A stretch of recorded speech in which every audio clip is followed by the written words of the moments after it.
दोस्तों, आप में से कई लोगों ने महाअवतार बाबा जी के बारे में जरूर सुना होगा। इनके बारे में ऑटोबायोग्राफी ऑफ अ योगी में बुक में विवरण मिलता है। Autobiography of a yogi book Paramahansa Yogananda ji ने लिखी है। परमहंस योगानंद जी ने अपनी पुस्तक में लिखा है कि महाअवतार बाबा जी हजारों वर्षों से अपने भौतिक शरीर में वास कर रहे हैं। तो महाअवतार बाबा जी का असली नाम और जन्म तिथि ज्ञात नहीं है। कुछ पुस्तकें इनकी उम्र 2000 साल बताती हैं, वहीं कुछ पुस्तकें इनकी उम्र 5000 साल बताती हैं। यदि बात करें परमहंस योगानंद जी की, तो उन्होंने बाबा जी के जन्म का समय दिया गया नाम व उनकी उम्र के बारे में कुछ नहीं कहा है। दोस्तों, महाअवतार बाबा जी के बारे में कहा जाता है कि साधारणतः वह हिंदी में बोलते हैं, परंतु वह किसी भी भाषा में सरलतापूर्वक बोल लेते हैं। दोस्तों, अमर बाबा जी के शरीर पर आयु का कोई लक्षण दिखाई नहीं देता है।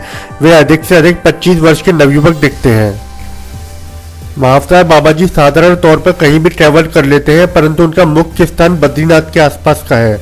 लेकिन उन तक यदि कोई उन्हें खोज कर पहुंचना चाहे तो यह संभव नहीं है। यदि उनकी इच्छा ना हो तो ना ही कोई उन्हें देख सकता है और ना ही कोई उन्हें पहचान सकता है। जब बाबा जी की इच्छा होती है तभी उन्हें कोई देख या पहचान पाता है। दोस्तों, महाअवतार बाबा जी से जुड़ी हुई एक दिलचस्प कहानी हम यहाँ बताना चाहेंगे। एक दिन महाअवतार बाबा जी अपने शिष्यों के साथ कई सुदूर पर्वत पर बैठे हुए थे, किसी अत्यंत गोपनीय स्थान पर।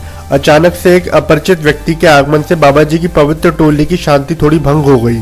वह व्यक्ति गुरु के डेरे के निकट ही स्थित एक दुर्लंघ पर्वत शिखर पर विस्मयकारी निपुणता के साथ चढ़ आया था। वह व्यक्ति बाबा जी से कहता है, महाराज, अवश्य ही आप महान बाबा जी हैं।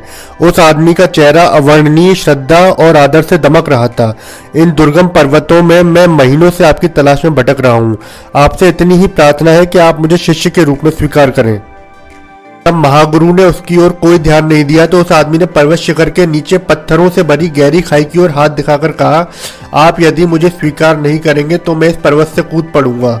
ईश्वर तक पहुंचने के लिए यदि मैं आपका मार्गदर्शन नहीं पा सकता तो मेरे जीवित रहने का कोई अर्थ नहीं है। तो कूद पड़ो, बाबा जी ने निर्विकार रहते हुए कहा। उन्नति की तुम्हारी वर्तमान अवस्था में मैं तुम्हें स्वीकार नहीं कर सकता। उस मनुष्य ने तुरंत अपने आप को नीचे झोंक दिया। स्तब्ध हुए शिष्यों को बाबा जी ने उसके शरीर को उठा लाने का आदेश दिया। जब शिष्यों ने वह शत विशत शव लाकर उनके सामने रख दिया तो बाबा जी ने उस पर अपना हाथ रखा। परम आश्चर्य, उस आदमी ने आंखें खोली और सर्वशक्तिमान गुरु के चरणों में साष्टांग लौट गया। अब तुम शिष्य बनने के अधिकारी हो गए हो। पुनर्जीवित चेले की ओर देखकर अत्यंत स्नेह से मुस्कुराते हुए बाबा जी ने कहा, तुमने साथ के साथ इस कठिन परीक्षा में सफलता प्राप्त की है। अब मृत्यु कभी तुम्हारा स्पर्श नहीं करेगी। अब तुम हमारी अमर मंडली में शामिल हो गए हो।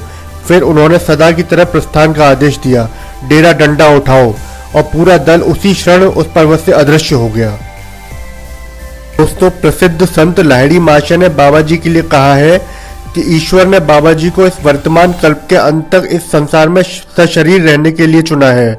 युग पर युग आएंगे, परंतु महामृत्युंजय महागुरु महाअवतार बाबा जी इस विश्व रंगमंच पर उपस्थित रहेंगे। दोस्तों, वीडियो अच्छा लगा हो तो कृपया हमारे चैनल को सब्सक्राइब करें। धन्यवाद।